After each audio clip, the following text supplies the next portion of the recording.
Eh bien bonjour à tous, c'est Atmos Fishing, j'espère que vous allez tous très bien. Aujourd'hui, nous sommes de retour sur la chaîne de Biwa avec Vincent Alexandre, le designer et créateur de la marque Biwa, pour vous présenter l'épisode 2 de l'interview sur l'histoire de Biwa. Comment tu vas toi Vince? Bah écoute, super, j'étais très très content parce que le premier épisode, on a eu des super retours, ça m'a fait vraiment plaisir. Ouais. Apparemment, les gens ont apprécié, donc bah, ça donne de la force. Et puis j'ai eu quelques dédicaces de vieux potes de compète, de gens qui me connaissaient en France et tout, donc ça fait super plaisir. Et donc je vous encourage à continuer à nous supporter parce qu'en fait, bah, c'est ce qui nous donnera envie de partager encore plus d'infos avec vous. Nous, on a de notre côté chez Biwa, on a des tonnes d'infos parce qu'on a un historique un peu long maintenant sur le développement de produits et sur les expériences qu'on a sur le terrain. Donc ouais, moi j'ai bien envie de partager beaucoup plus et d'aller vraiment en profondeur dans le développement de nos produits, dans leur utilisation. Mais effectivement, il faut qu'on soit suivi. Si ça n'intéresse personne, on replie. Ok. D'ailleurs, concernant les retours de l'épisode 1, on avait présenté un petit jeu concours à la fin, donc vous avez été nombreux à participer, merci beaucoup. Les gagnants s'afficheront juste ici, donc voilà, donc félicitations à vous et merci énormément d'avoir suivi l'épisode 1. Et je vous laisserai contacter Biwa grâce à cette adresse mail qui s'affiche juste ici. Et voilà, et donc nous, on va commencer l'épisode 2. Est-ce que tu es prêt, Vince? Je suis prêt. Ok, alors pour cet épisode 2, on va surtout se concentrer sur la chronologie des leurres. Donc qu'est-ce qui est sorti après le Divinator? Parce qu'il y a eu beaucoup de produits que vous ne connaissez sûrement pas parce qu'il y en a vraiment pas mal. Dont certains qui vont vous surprendre, vous allez voir. Donc voici ma première question, Vincent. Quel est le deuxième leurre qui a été créé par Biwa? Ah, après le Divinator S.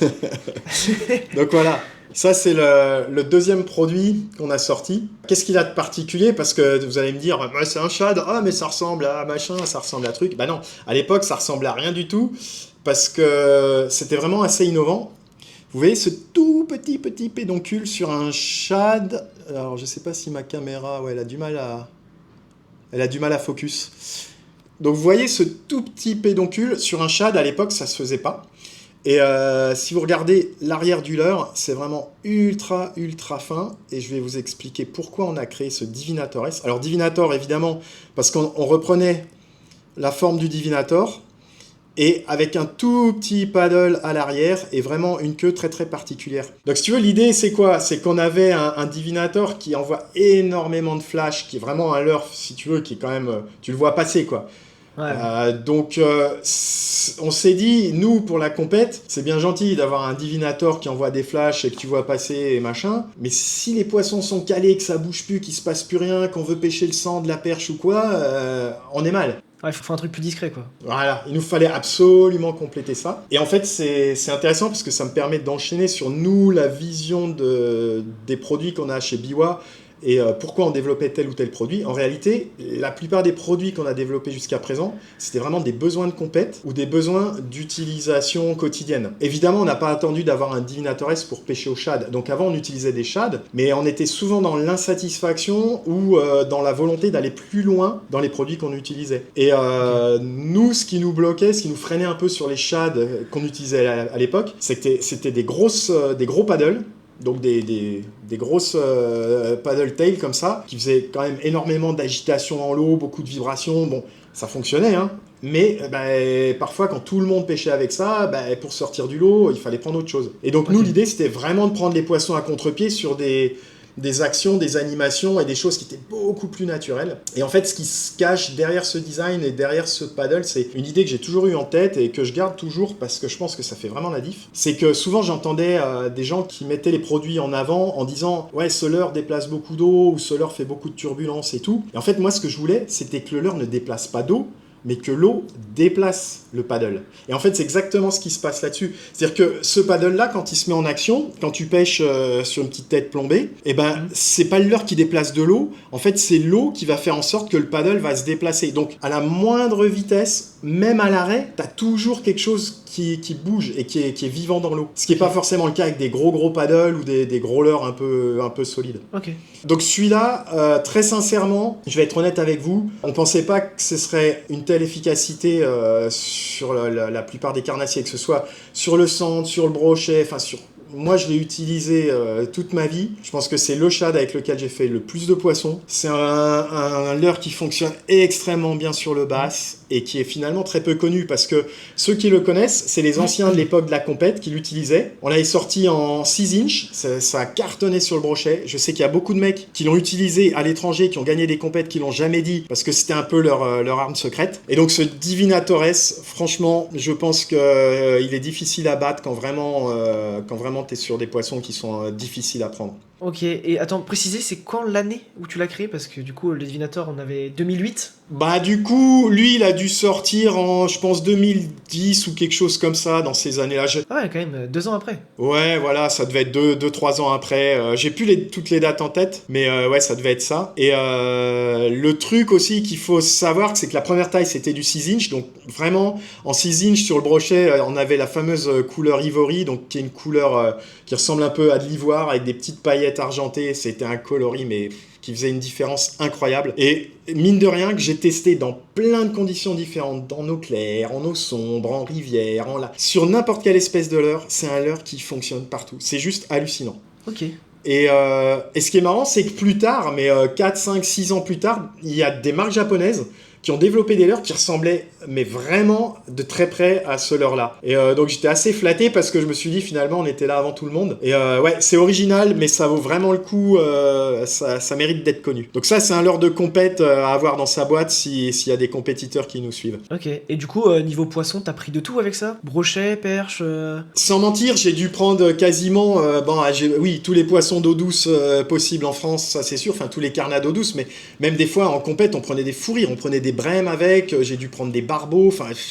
C'est super drôle ça. Vraiment, voilà, on a fait tous les carnassiers, on a fait beaucoup de poissons blancs. Quand je suis arrivé en Chine, j'ai fait de la compète avec, j'ai cartonné sur le bass, j'ai pris des perches chinoises, j'ai pris de tout. Franchement, c'est un de mes leurres de confiance. Ok, bah moi perso, je l'ai testé à la pêche au bar et j'ai réussi à prendre un petit bar avec. Ouais. Et franchement, plutôt agréable à pêcher. C'est vraiment une valeur sûre. Enfin, moi, je l'utilise parce que j'ai une telle confiance dans ce leurre que si tu veux, si ça mord pas et que j'ai ce leurre-là, je me dis bon, bah c'est pas grave, faut gratter, faut attendre, faut ralentir, mais ça va, à un moment donné, ça va déclencher. Et puis si ça déclenche pas, ça déclenchera pas avec un autre chat. Franchement, j'en ai eu la preuve de trop nombreuses fois, quoi. Ok, d'accord. Du coup, après, là, c'était 2010-2011 à peu près, t'as dit? Ouais. Et dans du coup, ces eaux-là, ouais. après le Divinator S, qu'est-ce que tu nous as sorti comme leurre? Alors après, il y a eu toute la série. Alors ceux-là, je crois que j'ai peut-être pas besoin de les présenter. Il y a eu toute la série des multisections. Il y a eu Seven Strout. Donc là, pareil, ceux qui le connaissent savent très bien. Sur le brochet, c'est des gros cartons. Alors c'est des leurres qui se destinent beaucoup plus à la pêche du brochet que du cendre ou de la perche ou quoi. Ouais. En général, ouais, les pêcheurs de brochet connaissent bien Seven Strout, donc ça c'était vraiment des indispensables et c'est des leurres que tu trouveras toujours dans les shops à l'heure actuelle et pourtant ils sont vieux. Et ça fait partie aussi un peu de, si tu veux, de l'ADN de la marque. C'est-à-dire que nous on sort pas une gamme pour la saison et puis la saison d'après on sort une autre gamme. On a toujours sorti des produits parce qu'ils étaient vraiment spécifiques, vraiment efficaces et parce qu'on les a vraiment testés et c'est du fait maison quoi. Donc Ouais. nous l'idée c'était de sortir un truc qui reste dans les rayons longtemps et qu'on puisse améliorer, que ce soit en termes de taille, de couleur, d'action, petit à petit pour que ça devienne des standards. Ok. On a eu du bol parce que c'est devenu, ouais, dans beaucoup de cas, des standards. Aujourd'hui, je pense que le Seven Strout, on en trouve dans quasi tous les shops. Peut-être moins vers chez toi en Bretagne parce que vous êtes plus sur la mer. Et encore, il y a des mecs qui cartonnent le bar à la Strout. Hein. Ah ouais? Ouais. Ah, c'est pas mal ça. Et donc il y a Seven Strout et puis après on a sorti le Swim Pike. Donc ça j'en avais parlé dans l'épisode 1, c'est Ouais. Florian qui avait bossé sur le design. Le design moi j'ai Il est très toujours beau. surkiffé. Il a une super gueule. Alors là j'en ai un, je vais vous le montrer. Et puis ensuite, un leurre que les gens connaissent moins bien en multisection, c'est Swim Bass. Ouais. Je vais vous chercher ça tout de suite. Donc voilà, alors le Seven, l'inimitable Seven. T'as réussi. Donc ça c'est un leurre, c'est assez particulier. En fait c'est des nous on les appelle multisections parce que tu vois ils ont plein de petites sections. Ouais. C'est pas un leurre en ABS comme ce qui se fait habituellement sur du leurre ABS, dur. c'est-à-dire. Alors ABS, c'est compliqué, c'est de l'acrylonitrile butadiène styrène. Donc l'ABS c'est tous les leurres, tu vois les leurres qui sont en plastique dur et sur lesquels tu peux faire des coloris transparents. En général, 99% de ces leurres là sont en ABS. Celui-là, il est pas en ABS, il est pas creux comme les leurres comme les crankbait ou les jerkbait que tu trouves habituellement. C'est des leurres qui sont pleins. Ok. C'est un super avantage, c'est que tu peux pêcher pendant 10 ans avec. Le leurre, il peut être poncé, il peut avoir perdu sa couleur. Tu peux le lancer sur des cailloux, aucun problème. Tu peux le lancer sur une pile de pont, il peut rebondir à droite à gauche. Il sera jamais mort. Parce que si tu veux, il peut pas avoir d'infiltration d'eau, il peut pas se fissurer. C'est du leurre plein. Ah, c'est bien ça. Voilà. C'est un investissement pour la vie. Ouais, c'est clair. Et donc, si tu veux, c'est un leurre qui est moulé. Le plastique, il est moulé autour d'une armature hyper costaud. Et tu vois, c'est un peu comme c'est une espèce de sangle très très costaud. Et du coup, voilà, le leurre, il a cette souplesse. Dans l'eau, il a une action de nage comme ça, tu vois, il bouge comme ça dans l'eau. Et il y a un autre truc particulier, à mon avis, qui fait le succès de ce produit. C'est le petit bruit que t'entends là. Ok. C'est-à-dire que sous l'eau, t'entends ce petit bruit, ça fait un petit rattle, un petit claquement.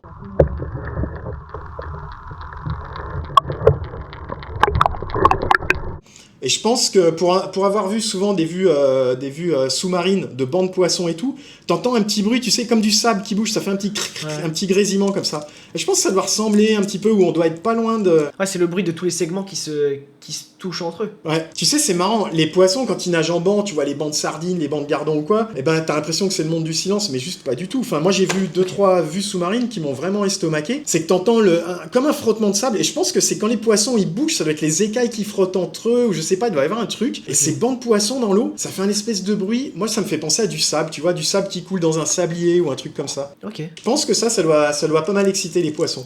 D'accord, ok. Donc voilà pour le Seven. Voilà, la Strout. Celle-ci, Je connais même pas ce coloris. non, personne ne le connaît. Il va sortir bientôt, c'est une exclue. Vous l'avez pas vu. Vous l'avez pas vu. Après, on a sorti alors le fameux swim pike, là, j'avais déjà montré dans l'épisode 1, il me semble. Ça, c'est un leurre vraiment qui me fait vraiment plaisir parce qu'il est vraiment beau. Il rejoint vraiment, tu vois, la vision qu'on avait nous au tout départ quand on a développé Biwa, de faire vraiment des leurres un peu qualitatifs, un peu premium et tout. Ouais. J'adore le design, French design, les gars. Donc c'est un Bordelais qui nous a dessiné ça. Et donc voilà, donc ça c'est un leurre, je sais même plus s'il faut le présenter. Pareil, c'est une bête à concours et puis les pêcheurs de brochets en ont tous. Ce qui se passe, c'est que c'est un produit évidemment, nous on l'a développé pourquoi? Alors pareil pour la compète, on a remarqué un truc, c'est que si ça mord pas, si tu prends pas de brochet, il y a quand même une manière de l'exciter et de prendre une touche, c'est de jouer sur l'instinct territorial et le cannibalisme chez tous les poissons, hein, quels qu'ils soient. Alors faut surtout pas se mettre des barrières dans la tête en se disant ouais, les cendres ils mangent des gardons, les brochets ils mangent des perches. Non, non, les perches mangent des brochets, les brochets mangent des perches. Faut pas rêver, les grosses perches mangent des petits brochets, les gros cendres mangent des petits brochets ou des petites perches. Enfin, il y a pas de loi, il y a pas un bouquin qui dit non, toi tu manges ci, tu manges ça. Les carnassiers, ils mangent ce qu'ils ont devant le pif et ils en ont rien à faire, que ce soit du cendre, du brochet, du machin, si ça se mange, pour eux, il n'y a pas une étiquette don't touch. Ok, ouais, mais ils ont peut-être des priorités. Genre, par exemple, un brochet, s'il y a une truite qui passe devant lui, il doit se dire quel festin. La priorité, c'est la facilité. Tu sais, les carnassiers sont toujours ultra opportunistes. Donc, ce qui leur passe dans le nez, qui est facile à prendre, ils prennent. Donc, moi, je l'ai appris. Ça, c'est pareil. C'est des choses que tu apprends avec l'expérience, en compète et tout. C'est assez rigolo. Nous, on a pris des cendres, mais ça, tous les pêcheurs de cendres le savent bien. On a pris des cendres. Quand tu les montes au bateau, ils te recrachent des petits cendres. Ça, c'est hyper fréquent, quoi. Mais tu vois, un silure peut se faire bouffer par une perche, hein, des petits silures comme ça, s'il y a un petit banc de silure qui passe, les perches vont les dégommer et ainsi de suite. Enfin, faut pas se mettre des barrières qui n'existent pas, c'est pas des humains, c'est des animaux et c'est la loi de la jungle dans l'eau. Du coup, pour ce swim pike, l'intérêt, c'est quand t'es sur des zones à brochet et que ça mord pas, si tu balances ça sur une zone à brochet qui mord pas, peu importe, il va aller certainement le chasser. Parfois, il peut, même sans ouvrir la gueule, aller lui rentrer dedans, mettre un coup de museau et tout. Et en général, souvent, c'est là où tu remarques que c'est des chasses qui sont plus des instincts si tu veux, de territoriaux. C'est que souvent, les poissons, ils peuvent être piqués à l'extérieur de la bouche, ça arrive. Même au divinateur, ça arrive souvent.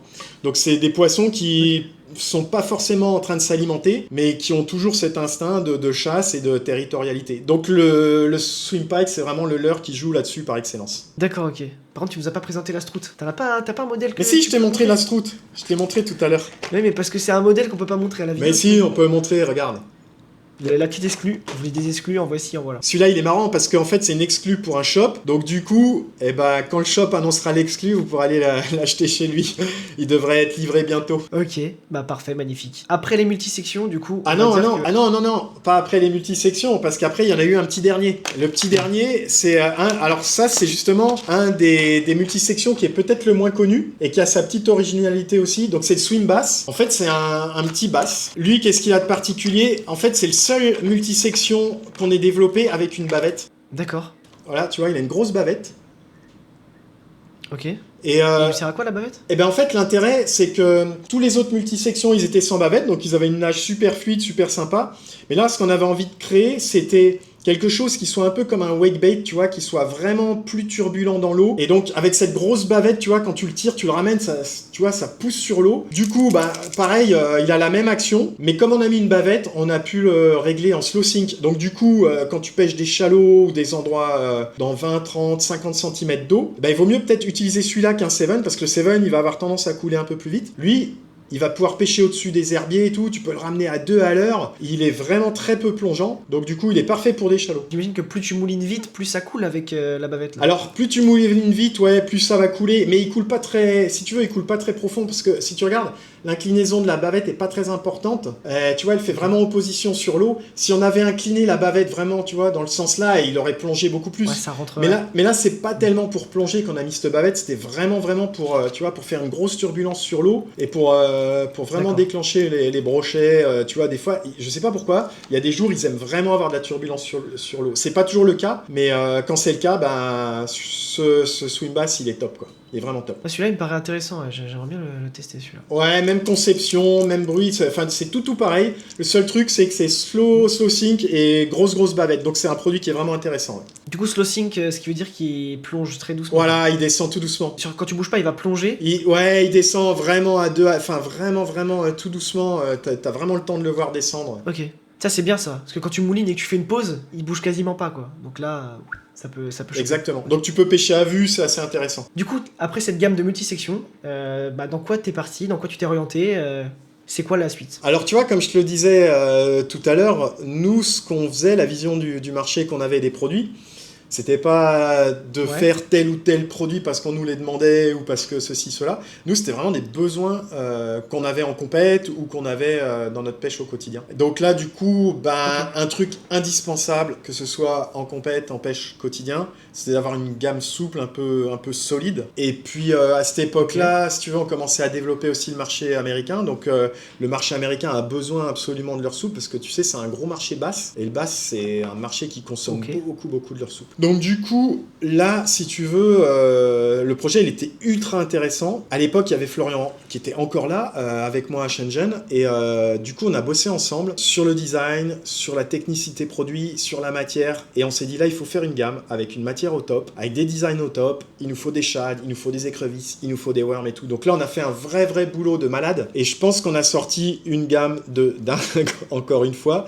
Parce que ces produits-là, ils sont sortis il y a déjà très longtemps. Et aujourd'hui, sur le marché, ceux qui les découvrent encore aujourd'hui me disent « Ah, mais c'est incroyable, le Deus, c'est une tuerie, le Tail Gunner, c'est une tuerie. » Donc, c'est des produits qui sont pas ultra connus. Par contre, les connaisseurs, les compétiteurs, les plébiscites, tu les retrouves par exemple aux US, tu les retrouves sur le site de Tackle Warehouse, donc qui s'adresse vraiment à des basseurs qui sont vraiment pointus. Je vais te montrer les leurs, je vais te les présenter vite fait. Je vais te dire un mot sur la matière, tu vas voir, c'est assez intéressant.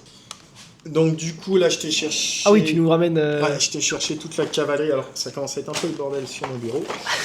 Donc du coup je te parlais du Deus, donc le Deus c'est ça. Alors pareil je suis reparti, c'est un peu dans l'esprit si tu veux du Divinatores.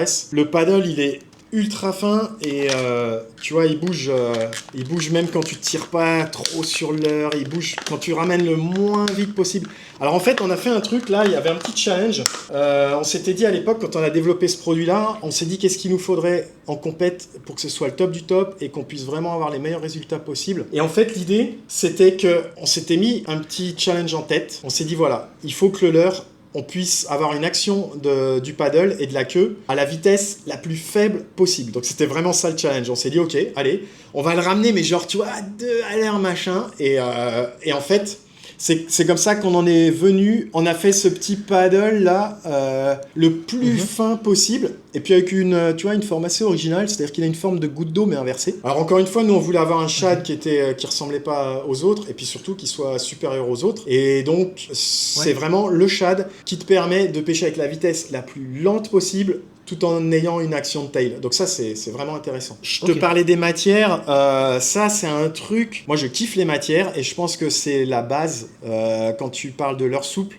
La matière, c'est vraiment le truc le plus important. Et on va pouvoir en parler. Donc, sur cette gamme-là, si tu veux, on était les premiers. Alors déjà, encore une fois, ça, c'est une formulation qu'on a développée nous-mêmes.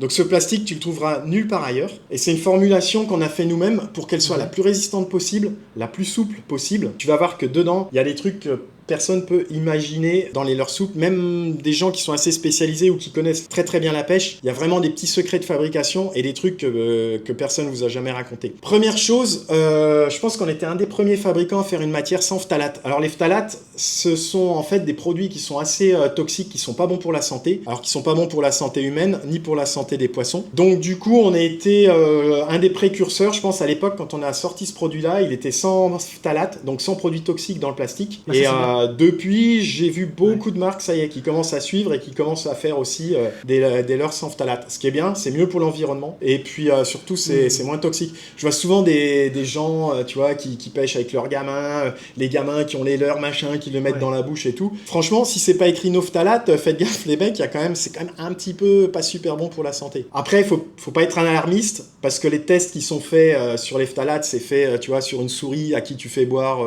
un verre de phtalates tous les jours et tout. Avant que ça t'arrive, voilà, ça t'arrivera jamais. Mais il faut quand même que les gens sachent que c'est pas des produits super propres quand il y a des phtalates dedans. Voilà. Deuxième chose, sur la matière, ce qu'on a fait, c'est qu'on a mis du sel à l'intérieur. Mais alors, ce qui se passe, tu sais, un leurre, quand tu mets du sel dedans... Du sel. Ouais. Alors, ça sert à plein de trucs, le sel. Il y en a beaucoup qui pensent que le sel... ça sert à donner du goût au leurre pour quand le poisson mord et tout, mais en fait pas du tout. Nous on a mis le sel, c'est pour qu'en compète on puisse avoir des leurres qui soient un petit peu plus lourds. Tu vois, ça alourdit ton leurre. Et surtout, ça te permet, quand tu pêches, alors le bass, qui est une pêche qui est un peu technique, tu veux vraiment avoir une approche discrète, il faut que ton leurre il soit un peu lourd pour que tu puisses le lancer d'un peu plus loin. Et si tu veux, ça te permet de reculer peut-être le bateau d'1 ou 2 mètres et de le lancer un poil plus loin pour, tu vois, pour travailler des bordures au basses. Et du coup, comme ton leurre il est un peu plus loin, bah, si tu le lances 1 ou 2 mètres plus loin, sans plomb en weightless, bah, ça te donne un petit avantage, c'est hyper important. Par contre, si ton leurre il est salé de partout, et ben, c'est un peu dommage parce qu'il ne sera pas équilibré. Alors que si tu sales que la moitié du corps, ce qui est le cas pour ce Deus là, t'as la moitié du bas qui est salé. Quand tu vas l'utiliser en weightless, si tu veux, ça permet d'avoir un centre de gravité bas et que le leurre il soit droit et il se présente comme un vrai poisson. Parce que si tu veux, le sel c'est plus lourd et ça va te mettre le leurre d'emblée dans le bon sens. Alors, si tu veux, quand tu le pêches avec un hameçon offset, là, un hameçon texan en weightless, c'est pratique, mais c'est pas indispensable parce que ton hameçon en général, tu vois, il fait quille et ton leurre, même s'il est pas salé, il se tire à peu près droit. Par contre, là où ça devient critique, c'est quand tu l'utilises en split shot ou en drop shot. C'est-à-dire qu'en split shot ou en drop shot, tu vois, tu vas mettre un tout petit hameçon drop shot ici au bout. Et si ton leurre il est salé de partout, il n'y a pas de raison qu'il se tienne dans cette position-là. Tu vois, il va pouvoir se mettre comme ça ou se mettre comme ça, il se mettra un peu en vrac et ce sera pas top. Alors que là, si tu lui mets un tout petit hameçon, tu vois, split shot ou drop shot, bah, ton leurre, quand tu le ramènes, bah, il restera droit, il restera super bien naturel. Et du coup, l'action du leurre sera hyper bonne, tu vois, elle va toujours être vraiment pêchable. Ah, on s'attend pas à tout ça. Non, mais j'ai pas fini.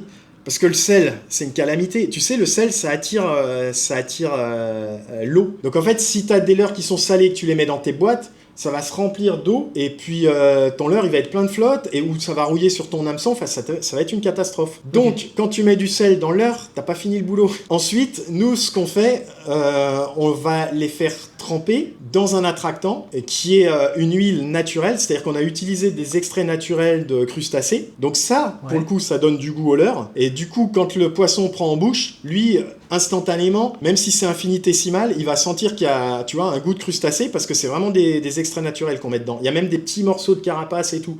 Donc tu les vois pas parce que c'est hyper fin, c'est broyé. Et tout ça, c'est mélangé dans une huile et on fait tremper le poisson dans cette huile-là. Pourquoi ? Parce que l'huile, ensuite, elle va faire barrage à l'oxygène. Ton leurre, il sera pas en contact avec l'air et du coup, ça attirera pas la flotte dans tes pochettes de leurre. Deuxième chose, tu auras l'effet attractant qui est hyper intéressant en compète parce que la moindre touche, si tu veux, peut-être l'attractant ça joue pas tout le temps, mais si ça peut te permettre de gagner un poisson sur une compète, bah, c'est indispensable. Et puis troisième chose, cette huile, ça rend le poisson un tout petit peu bruyant, un peu brillant et ça lui donne un peu cet effet mucus d'un poisson naturel dans l'eau. Donc si tu veux, on a bossé sur ce produit là mais de A à Z quoi. On a vraiment fait un travail carrément. Hyper important.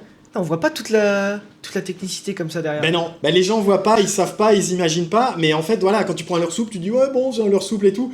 Donc il y a tout ça, et puis après il y a évidemment un travail sur le design parce qu'il y a un truc qui est ultra important que les gens savent pas. Nous, quand on bosse sur un design, il y a un truc qui est indispensable pour nous, c'est que ce soit hyper easy à utiliser, hyper facile à mettre ton hameçon et à mettre en place. Parce que si tu galères à le mettre sur un hameçon, déjà tu vas avoir un rapport avec ton leurre qui va être un peu faussé, tu vas te dire bon c'est un peu galère, je vais prendre un autre leurre parce que celui-là j'arrive pas à le monter ou je le monte de travers.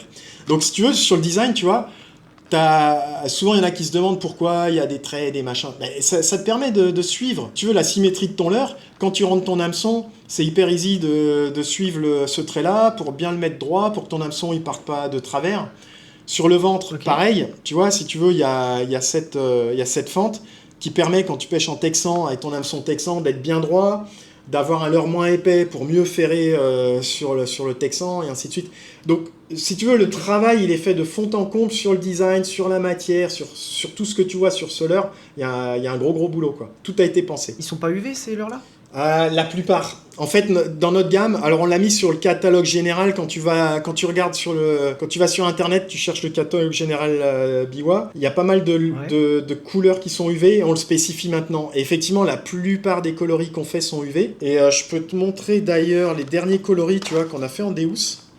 Tout ça, c'est des coloris qui sont UV, donc dès que tu mets une lumière noire, ça flash, mais un truc de malade. Ok, et ça c'est mieux pour les poissons du coup. Ça c'est hyper intéressant pour le cendre, par exemple, parce que le cendre, il y a eu des études qui ont été faites, et dans l'œil du cendre, ils ont justement détecté que l'œil du cendre était capable de lire ses UV et de voir ses fréquences, parce qu'en fait les couleurs c'est des vibrations, et le cendre, il a l'œil qui peut capter ces vibrations-là. La plupart des poissons, des carnassiers de mer ont cette faculté aussi. Sur les percidés, je sais pas s'il y a des études vraiment poussées qui ont été faites, ou sur le brochet c'est moins évident, mais en tout cas il y a beaucoup d'études qui ont été faites en mer, et beaucoup de carnassiers marins sont sensibles aux couleurs UV. Ok, c'est super intéressant ça. Après, moi ce qui est intéressant de mon côté, c'est que j'ai des feedbacks des clients, et effectivement il y a des couleurs qui reviennent très très souvent, donc ça c'est la fameuse couleur dont je te parlais, Ivory, ça c'est une couleur qui est ultra utilisée.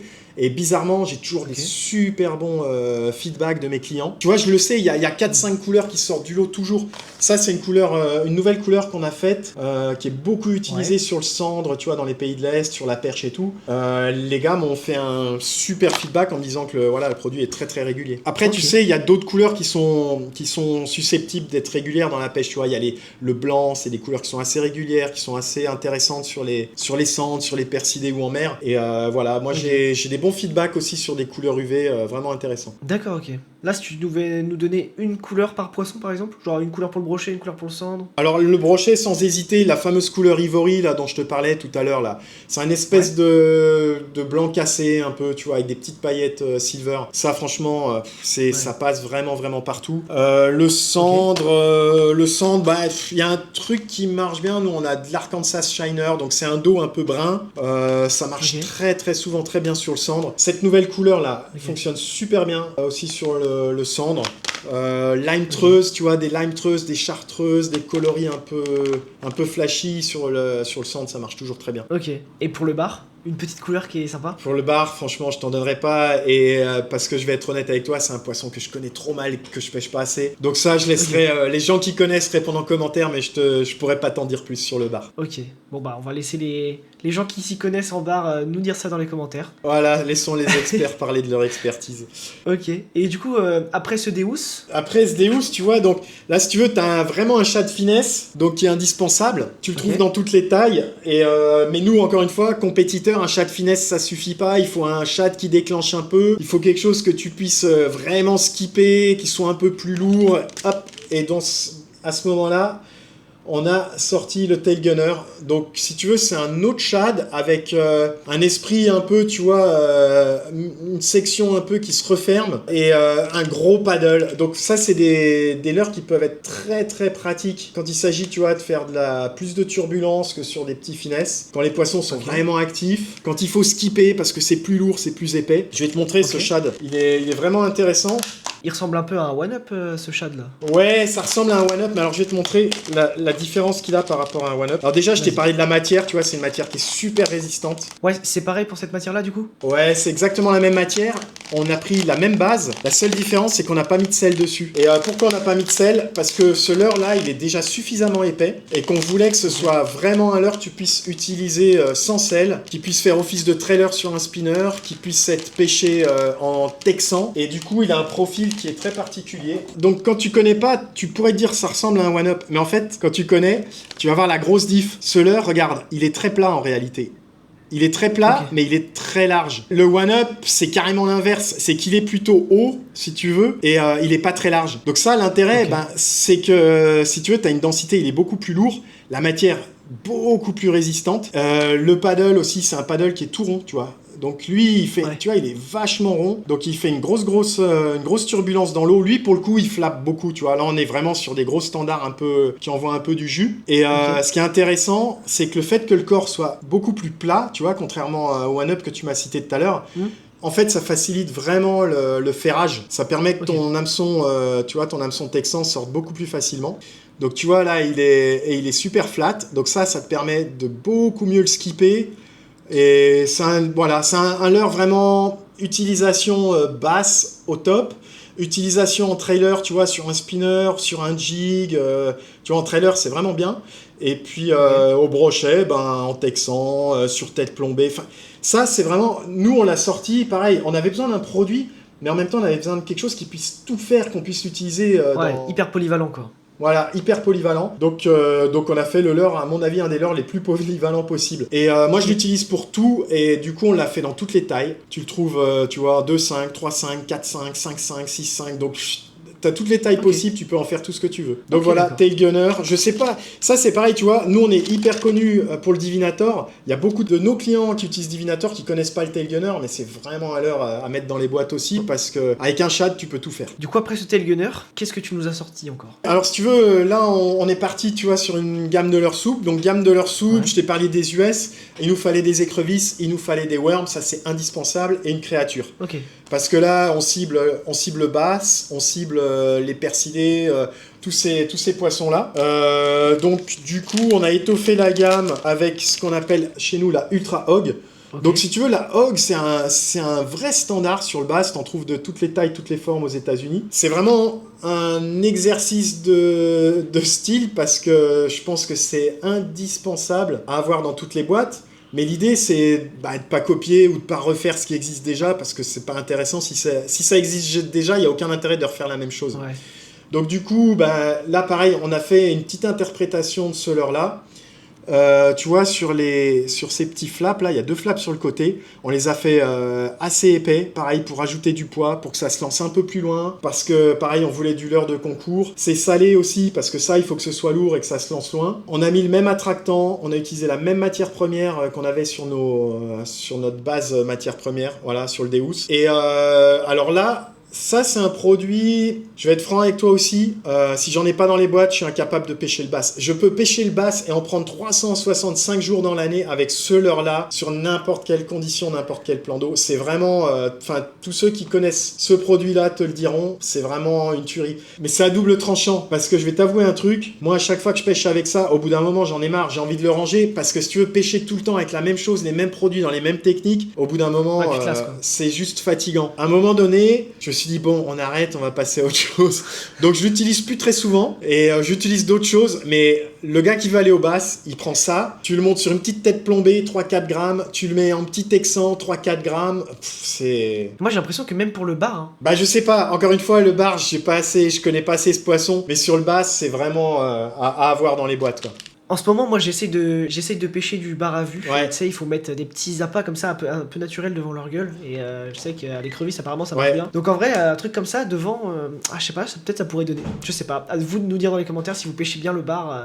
N'hésitez pas. Honnêtement, je te laisse l'essayer et puis tu nous feras un retour. Mais ouais, je pense que ça peut être intéressant. Je continue dans la gamme des trucs intéressants. Je reparle encore une fois de Florian parce que il faut rendre à César ce qui est à César. Vas-y. Ça s'appelle le Scorpitail. Alors pourquoi Scorpitail ? Parce qu'il a une queue un peu en forme de scorpion. Quand on a sorti ça, pareil, à cette époque-là, c'était ultra innovant. personne n'y avait pensé, personne l'avait fait. Et la plupart des contacts que j'ai aux US là sur le bass ne jurent que par ce leurre-là. Ils appellent ça un soft jerk. Tu vois, tu l'utilises en soft sur un hameçon texan et puis tu vois, tu fais des tirés comme ça. Ça nage un peu dans tous les sens. On l'a utilisé beaucoup. Florian à l'époque, lui où il l'a développé, il l'utilisait sur le cendre, on l'a utilisé sur la perche et tout. C'est un leurre qui marche super bien, que j'affectionne et pareil qui a été pas mal copié par la suite parce que si tu regardes aujourd'hui dans les gammes japonaises ou américaines, tu trouveras des queues qui ressemblent un peu à ça. Alors qui sont pas exactement pareilles, mais qui sont repartis sur le même principe. Et l'idée, elle est extrêmement intéressante. C'est qu'en fait, le design de cette queue, ce qui se passe dans l'eau, quand le leurre descend, que tu le laisses descendre tout seul, en fait, la queue, elle fait des gauches-droites, quoi. Et juste en descente. Et c'est hyper intéressant parce que les poissons, ils adorent ça. Quand tu le ramènes et que tu mets des grandes tirées, pareil, le fait qu'elle ait cette forme-là, et ben la queue, elle se met à vibrer sur les grandes tirées et tu sens dans ta canne que ça vibre. Donc, franchement, c'est un leurre qui est assez bluffant. Moi, je le conseillerais sur le bass parce que c'est vraiment là-dessus que j'ai eu une bonne expérience. Sur la perche et après sur le cendre. Sur le reste, pareil, j'en ai aucune idée à tester, mais c'est un très très bon leurre. Pareil, il est salé sur le ventre, donc hyper pratique en drop shot, en split shot, c'est vraiment l'idéal. Je pense que le split shot, je sais pas si c'est beaucoup utilisé à l'heure actuelle en France, parce que moi je pêche plus beaucoup en France, mais c'est une technique qui est mortelle sur la perche ou sur le cendre. Tu vois, c'est un petit, tu mets un petit plomb chevrotine, 1 gramme, 2 grammes, 3 grammes, vraiment un tout petit truc, et sur ton bas de ligne, un petit hameçon style drop shot, et tu piques le leurre par le nez, et tu laisses traîner ça au fond, ou tu le ramènes à 2 à l'heure. Vraiment, il y a des fois, quand les poissons sont un peu suspendus, ou qu'ils sont un peu apathique, c'est vraiment très très bon. Pourquoi par exemple, tu vois, il y a 50 000 marques de pêche aujourd'hui, pourquoi je prendrais un leurre plutôt Biwa qu'un autre leurre d'une autre marque, par exemple? En fait, justement, je t'ai expliqué, tu vois, c'est sur ces matières, sur cet équilibrage avec du sel, c'est hyper important. T'as vraiment un plus produit là-dessus, parce que t'as une matière qui est ultra résistante, qui est vraiment solide, donc tu peux faire vraiment beaucoup de poissons avec le même leurre, ça va pas se défoncer, ça va pas se déchirer, tu vois, au bout de 3 perchettes. Donc ça, c'est vraiment intéressant. Le fait qu'il soit quillé, tu vois, qu'il soit équilibré comme ça avec le sel dans le ventre, ça c'est hyper intéressant aussi. Ça va te permettre de lancer un poil plus loin et d'avoir un leurre vraiment bien équilibré. Et je pense que l'attractant qu'on utilise, le fait que ce soit un attractant naturel, qui est vraiment, tu vois, des micro-particules naturelles de crustacés de poissons dedans, je pense que ça peut faire la diff. Alors, encore une fois, hein, ça va pas jouer du tout au tout, tu lances un biwa et tu prends 10 000 poissons et à côté tu prends rien. Mais si tu veux, ça va faire une petite légère diff pour un compétiteur qui est suffisamment importante. Donc voilà. Et tu vois, il y a quelque chose aussi sur lequel on travaille et on fait super gaffe nous en tant que compétiteurs. C'est en ce qui concerne les paddles. Tu vois, je te parle de paddle finesse, je t'ai parlé du Divinatores. Tu vois, on fait gaffe que les produits soient pas en vrac dans les pochettes pour justement le fait qu'on ait des paddles vraiment finesse, les conserver intacts pour que chaque leurre, tu vois, puisse avoir la même action et soit aussi efficace. On a fait la même chose, tu vois, sur ces petits Deus. Tu vois, c'est ultra protégé dans la boîte. Et du coup, les paddles, quand tu ouvres la boîte et que tu les sors, il n'y en a aucun qui va se retrouver, tu vois, de travers ou vrillé et tout. Ça, je pense que c'est hyper important aussi pour les pêcheurs qui sont un peu exigeants et qui ont envie de retrouver, si tu veux, le même leurre dans chaque pochette et pas être déçus en se disant, bah non, celui-là, l'action est pas bonne, quoi. Et du coup, donc tu nous as parlé du Deus, du Tailgunner, du Scorpitail. Tu nous as aussi dit que tu avais des crocs, des écrevisses. Est-ce que tu aurais un petit truc à dire sur les écrevisses? Bah, j'ai encore 3 trucs. J'ai les écrevisses et j'ai encore le petit worm. Et là, j'ai encore le stick bait. Alors ça aussi, c'est un basique, un classique, tout le monde en a. C'est le fameux Senko chez Yamamoto. C'est un truc indispensable en compète. Nous, on l'a réinterprété, pareil, encore une fois. Donc, en fait, toute cette gamme, comme je te l'ai dit tout à l'heure, c'est Florian qui a bossé avec moi sur le design. Et toute cette gamme, elle est intéressante parce que, encore une fois, on a mis notre petite touche perso. Donc ça, en fait, c'est un stick bait. Donc c'est un truc indispensable sur le bass. Vraiment. Si t'en as pas un en compète, il y a des fois... en plus, c'est impossible de connaître le nombre de compètes qui ont été gagnées avec ça sur le bass, tellement c'est des leurres indispensables. Et je pense que là, par contre, je connais rien à la pêche du bar, mais à mon avis, ça doit fonctionner. Donc ça, c'est pareil, tu me diras essayer. Avec plaisir. Le plus produit, encore une fois, c'est notre matière. Le fait qu'on ait fait un design très très particulier, tu vois, au lieu d'avoir fait un leurre, un stick bait tout rond, on lui a mis des facettes, donc il a plein de petites facettes, et du coup ça, avec les paillettes qu'il y a dedans, Franchement, ça renvoie bien des bons reflets, tu vois, ça fait vraiment naturel dans l'eau, c'est vraiment intéressant. Et tu vois, on a mis ces petites stries aussi qui te permettent de repiquer ton hameçon texan dans le leurre pour éviter de t'accrocher, tu vois, pour que ce soit vraiment anti-accro et pour te guider quand tu montes ton leurre et qu'il soit bien droit. Okay. Donc ça, c'est un truc. Alors tu vois, j'ai pris sans faire exprès là des pochettes qui me venaient et alors c'est marrant. Je vais te montrer, tu vois, les tests qui ont été faits. Tu vois, ça c'est un 15% de sel. Donc ça, c'est des vieux produits qui sont dans le musée derrière. Okay. Tu vois, il y a écrit 15% de sel parce que on a testé à 15%, on a testé à 35%, à 25%. On a vraiment regardé l'action du leurre, comment ça descendait dans l'eau, comment ça prenait, comment ça se lançait. Et ça, c'est des trucs que je viens de prendre, là, décrochés du muséum. Et ça rappelle le bon vieux temps. Donc ça, c'est le prisme. Ok, mais ceux qui sont commercialisés actuellement, là, c'est des combien de pourcents de sel? Alors, ceux qui sont commercialisés actuellement, aujourd'hui, on est sur ce leurre-là, on est sur du 25% de sel. Et en fait, on n'a pas le même pourcentage sur un Scorpitail, sur un Prisme ou sur un Deus. Parce qu'en fait, suivant la spécificité et l'action du leurre, on a vraiment adapté notre pourcentage de sel. Mais d'ailleurs, je te l'ai pas dit, ce sel, alors tu vas nous prendre pour des maboules, mais on a dû le filtrer. Parce qu'en fait, la granulométrie du sel, elle est ultra importante. Et si tu as des grains trop gros, en fait, c'est pareil, ça peut venir se coincer dans la caudale ou ça peut venir coincer dans le moule quand on injecte et faire, tu vois, des agglomérats ou des trucs. Donc le sel, on le filtre, tu sais, c'est passé par un tamis et tout pour que chaque grain soit de la même taille et pour que le leurre soit régulier à la fois en poids et à la fois en action. Donc ouais, non, il y a des trucs, je te dis, les pêcheurs peuvent pas imaginer. Là, d'après ce que tu me dis, c'est des produits ultra qualitatifs. Genre...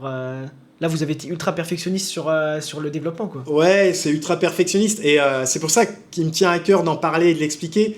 Parce que, ouais, je suis quasi sûr que la plupart des gens, quand ils montent un leurre, ils peuvent pas imaginer à quel point on bosse sur les concepts et jusqu'où ça peut aller pour avoir un leurre qui soit meilleur qu'un autre. Et du coup, si tu veux, nous, quand on sait par quelles étapes on est passé, quand on sait ce qu'on a mis dedans, je veux dire, quand on va sur l'eau et qu'on a nos pochettes de leurre, on sait ce qu'on fait, on sait pourquoi on le fait. Je veux dire, on a une confiance qui est totale. Encore une fois, on va peut-être prendre 3 poissons ou 4 poissons de plus. C'est rien. Mais sur une saison de compète, c'est énorme. Des fois, tu sais, une compète, ça se joue à 1 mm, 2 mm. Je veux dire, quand c'est 3-4 poissons de plus sur une saison, ça fait beaucoup. C'est hyper important. Comment tu l'appelles, le worm, là? Ça, c'était pas un worm. C'était un prisme et c'était un stick bait. Après, je vais te montrer... Alors, le worm et la croc, ça, encore une fois, Florian Design. Donc, cette petite croc, on l'appelle la Armored Croc. Elle a une super gueule. Elle fonctionne du feu de Dieu parce qu'en fait, si tu veux, c'est une stand-up. C'est-à-dire que quand tu la mets dans l'eau, les pinces sont plus légères que le corps et du coup, les pinces, elles se mettent en l'air, tu vois. Et ça fait vraiment la croc qui est en position de défense. Me demande pas pourquoi cette croc marche mieux que les autres. Honnêtement, là, je sèche. J'en sais rien. Mais moi, si tu veux, j'ai eu des retours des US, des compétiteurs aux US, des gars qui l'ont utilisé. Ils ont halluciné. Ils m'ont dit, franchement, c'est la meilleure croc que j'ai testée. Moi, j'ai un grand capital confiance. J'utilise énormément aussi sur le bass. Ça marche à mort. Et les mecs vont dire, ah, ça ressemble à la croc de OSP et tout. Alors là, j'ai un scoop. La croc d'OSP, elle est sortie 2 ou 3 ans après. Donc, si tu veux, celle-là, encore une fois, on l'a sortie il y a très longtemps. Et la croc d'OSP ressemble beaucoup à ça. Mais si tu veux, nous, on l'avait sortie avant, cette petite Armored Croc. Et ça fonctionne du feu de Dieu. Et si t'as une croc à avoir dans la boîte, c'est celle-là. Et on l'a en 2 tailles. Alors ça, je pense que pour le coup, pour le bar, oh là là, à mon avis, ça doit être un carnage. Ouais, à tester. On a encore une fois le même attractant que sur les autres leurres. On a un taux de sel un peu plus important. Une matière, alors là aussi spécifique, on l'a fait un peu plus dure parce que c'est des crocs. Et en fait, si tu veux, la croc, on la pêche pas à vue. En général, on la pêche en texan, on la pêche à gratter, on la pêche, tu vois, dans des covers. Et du coup, on sait très bien que là-dessus, il faut qu'elle soit un peu plus dure, un peu plus résistante parce qu'on va envoyer du gros ferrage. Et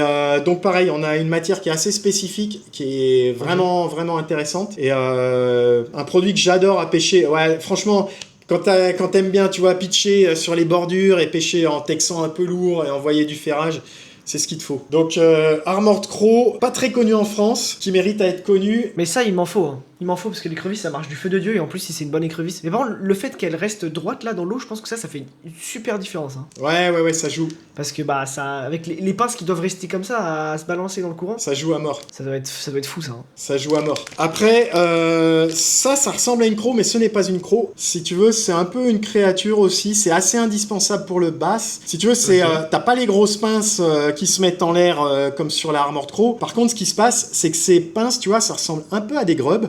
Et quand tu la ramènes, elle se met en action. Alors là, on a vraiment bien travaillé aussi avec Flo, là, quand on a bossé sur ce produit-là. Et alors là, on s'est cassé la tête sur le design. Je sais plus, on l'a fait 5, 6, 7 fois, on devenait fou. Parce qu'on n'arrivait pas à avoir une action qui se déclenche immédiatement, tu vois, qui se mette tout de suite en action dans l'eau quand on tirait dessus. Donc si tu veux, le design de ces pinces-là, on l'a refait, mais plein de fois, jusqu'à ce qu'on obtienne vraiment ce qu'on voulait. Et du coup, ça, quand tu montes en Texan ou en weightless, dès que tu ramènes un tout petit peu, hop, les pinces, elles se mettent à, tu vois, à faire comme ça, à nager dans l'eau. Donc c'est hyper intéressant, ça crée énormément de turbulences, et vraiment, ça flappe dans l'eau super bien. Et ça, c'est quoi le nom du coup? Alors elle s'appelle la Warax. Alors Warax, c'est W-A-R-A-X, Warax. Ok. Et en fait, War Axe, en fait, ça vient de... Tu sais, War, c'est la guerre, et Axe, c'est la hache. Et donc, en fait, c'est la hache de guerre. Parce que tu vois, ça nous faisait pencher un peu, là, ces deux paddles, là, c'est un peu une hache pour aller à la guerre, et ça se met en action, et ça flappe énormément dans l'eau, donc c'est un super produit. Ah, elle a l'air stylée. Hein. Ça, pareil, j'ai beaucoup de gens en France, là, tu sais, tous les ambassadeurs biwa qui l'utilisent quand ils vont aux basses ou quand ils pêchent un peu, tu sais, on l'a en différentes tailles, quand ils pêchent un peu la perche, à gratter et tout, ils adorent ça, monter sur un petit jig, sur une tête plombée, et ça fonctionne super bien street fishing, en petite taille et tout. Donc Warax à essayer, c'est vraiment un produit intéressant et qui flappe énormément. Et alors j'en ai un petit dernier, mais je sais pas si je vais te le présenter. Mais pourquoi? En fait, c'est un truc, c'est juste indispensable. Enfin, c'est peut-être le premier leurre souple qui a existé au monde. Il y a une marque américaine qui est sortie, je sais pas, 50, 60 ans, quand les premières matières et les premiers plastiques souples sont sortis. Parce que les matières souples, c'est récent, hein, c'est pas si vieux que ça. Avant, il n'y avait pas de plastique souple. Et en fait, il y a une matière souple qui est sortie un jour dans le monde de la pêche. Et il y a une marque qui s'appelle Cream aux US, Cream comme crème, tu vois, qui est sortie aux US et qui avait sorti ce qu'on appelle un worm. Un worm, c'est le truc le plus con du monde, tu vois. C'est un truc, c'est droit, ça ressemble à un ver de terre, ça ressemble à rien. Mais c'est vraiment, vraiment indispensable. C'est ultra naturel dans l'eau et on a été obligé d'en faire une parce qu'en compète, il nous en faut une aussi. Donc en fait, ça s'appelle un worm. Lui, c'est le Venom Tail. Alors pourquoi Venom Tail? Parce que c'est pareil, tu vois, on a fait une petite queue en croissant hyper fine. Je sais pas si on la verra sur la cam. C'est une queue qui est hyper fine et du coup qui est hyper intéressante parce que ce qui se passe, quand tu la montes correctement, et du coup pour la monter correctement, c'est facile. Tu vois, on a mis des stries de chaque côté du leurre. Du coup, tu peux pas te tromper. Le leurre, tu es obligé de le monter selon les stries. Et regarde, si tu le montes selon les stries, il va être comme ça.